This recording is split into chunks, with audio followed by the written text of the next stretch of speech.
ng'eto ni tiende nang'o ne ja Kenya mawinjo okinyi makawuono?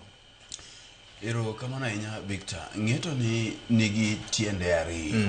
Mokwongo en ni do nyaka ler chik gi kaka chik wacho. Mano itiji do. Tiende ni wajumbe kose tungo chik kata oseloso chik mabende jopiny ogoye kogno kendo ogolo pachgi, to do kata bad piny owacho mado bedoga gi ting' mar lero chik ni to chik wacho nang'o. Koro mae emamiyo kinde duto ka weche tek titerie doho mondo mi doho odhi olerane. Nineno ka kinde machien chane okil Willis Otieno ne obuko wachni. Kano obuko wachni to nowacho ni obiro chopie doho mondo mi oyud ni to ere kaka inyalo ler tie wachni. Mi koro doho ne chiwo pache kaluwore gi chik. Madoho wacho ni chutho kani luwo chik to no onego bed ni kawuono chieng' wuok tich kata jumani kata dweni mar 8 higa mar 2026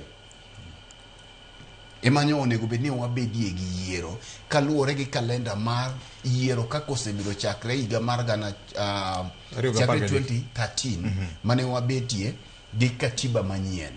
To Victor, mano komo kwongo.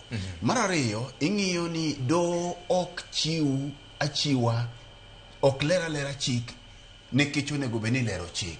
Gilero chik to bang' ka gisewacho ni mae gima owinjore, to ging'iyo ni to paro ma giwacho no be en gima nyalo timore. Gipimo lwasi mar Kenya kaka chalo.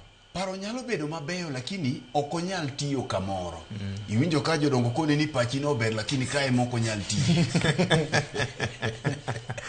Mi do noyudo ka dine waluwo chik to no onego bed ni wadonjie e yiero e dweni.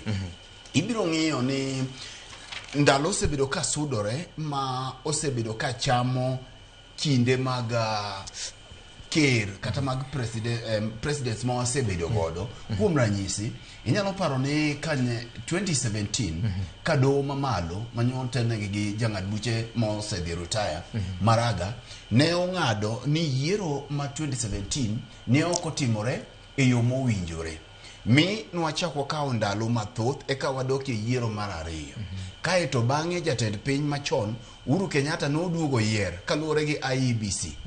Kae to bang'e neno ka wachamo chigni ndalo malaro mana dweche moko 4 gi wiye ka jatend piny pok ochamo muma. Mi jomoko ne paro ni Uhuru Kenyatta nonego med ndalo nekech ndalo ne ocham kaluwore gi kinde ma kes cha nodhi ma bang'e wachako watim ang'o? Wachako wadoge e yiero. Makmana ni katiba wacho ni onego bed ni wadhi e yiero bang' higa 5 ka higa 5 kendo onego bed Tuesday mar 2 e jumano. E dwe mar 8. Yes. Tuesday mar 2 tiende ni chieng' tich 2 mar 2 bang' higni 5. Yes. Koro mae nyisi ni king'iyo gima katiba wacho to no onego bed ni jang'ad buche cha okete mane wang'e kama owinjore. Mar 2 nikech ang'e ni penjo mane jong'ad buche gi temo fuono en ni Tuesday mar 2 mar dwe mar higa mar 5 en tarik